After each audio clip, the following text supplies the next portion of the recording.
Welcome into Point Blank, brought to you by Fitz Roofing. I'm Brandon Strange, joined by ESPN Houston's Joel Blank of the Press Box.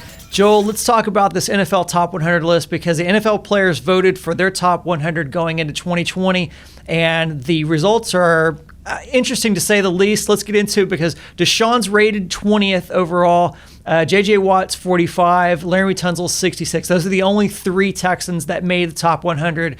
There's a lot that we can draw from this, but I think first and foremost, maybe we should talk about the timing of when the players voted for this. Yeah, we really should, because depending on when the voting took place goes a long way to weighting towards where Texans and other players fell in the list. Because when you think about it, when we talk about the Hall of Fame, or we talk about all-star balloting, or we talk about MVPs, it's always what's the criteria. And the criteria means so much that people overlook. They want to overreact, and they want to point fingers at where certain players were or should have been or didn't get to, as opposed to saying, well, what's the criteria behind how we made our list and how we chose who we chose? Because that goes further and can make more sense of anything that anybody wants to say in terms of opinions by where a certain player wanted to be or should have been on a list. Right. And specifically in this case, we're talking about a period between Thanksgiving to February when the majority of these votes went down, with many of them happening around Thanksgiving. So the narrative would have been very, very different from what we would have seen at the end of the season. Yeah, no doubt about it. Tom Brady, who's well beyond his best days, was very high on the list for a very specific reason, because at that time his team had won like 10 of 11 games. So therefore, they're going to have a different rating for Tom Brady than they might have by the time the season was finished and we saw what actually went down. Same thing could be said about Deshaun Watson. Deshaun Watson is going to be at a certain place based on his play and the fact that he was a very, very good player. They're not going to base it on what happened in the Chiefs game in the playoffs. They're going to base it on the fact that based on potential, based on what he's done in the first couple years of his career, Deshaun Watson is a very above average and very, very highly rated player. Yeah, and the Saints as well. The Saints were really, really hot during that time. The Texans conversely got thrashed by the Ravens on the 17th of November, 41-7. So that has to go into it as well, like how it would negatively impact Deshaun's voting. But overall, you can't really say that Deshaun was really disrespected, because you look at who's above him. Aaron Rodgers is right there at 16.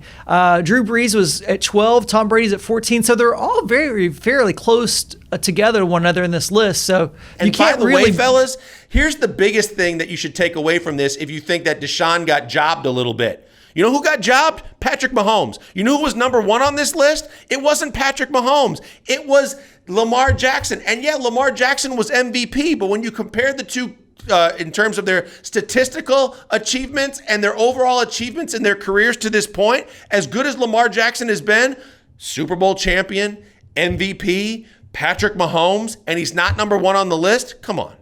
But I think that just goes to our point before, right? It was coming off, the Ravens had thrashed the Texans, so Lamar looks great. Meanwhile, Patrick Mahomes is a little hobbled during that time. Hurt. Remember the Texans beat him. So when you put perspective on this and see when this was voted for, this actually makes a lot of sense. And just also, they only voted for 20 players each. The NFL aggregated the rest of the list and extrapolated into a 100. So that also goes to why some of this may not make the most sense. Say for instance, Laremy Tunsil, who's top two at his position, being 66, whereas J.J. Watt's 45. I don't think anybody, if you're redrafting the NFL right now, is going to take J.J. Watt over Laremy Tunsil just for health reasons alone. We're not talking about an all-time players team, but so it's interesting, right? That's probably why you see some of the questionable placements of these players. The variance is there because of when they actually took the poll and the timing in which everybody was evaluating the talent. The ideal time to do this would be at the end of the season, because then perception can be reality instead of perception versus reality.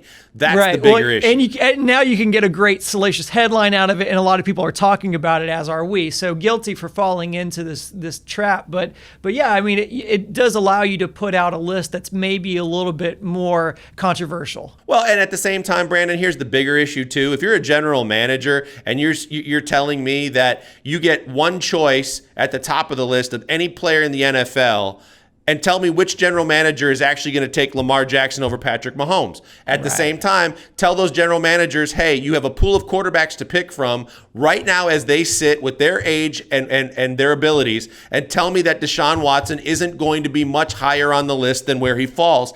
So as a Texans fan, take it with a grain of salt and realize at least you have a quarterback on the list, because for how many years did you have a snowball's chance in hell of even getting someone to scratch the surface of an honorable mention on this list?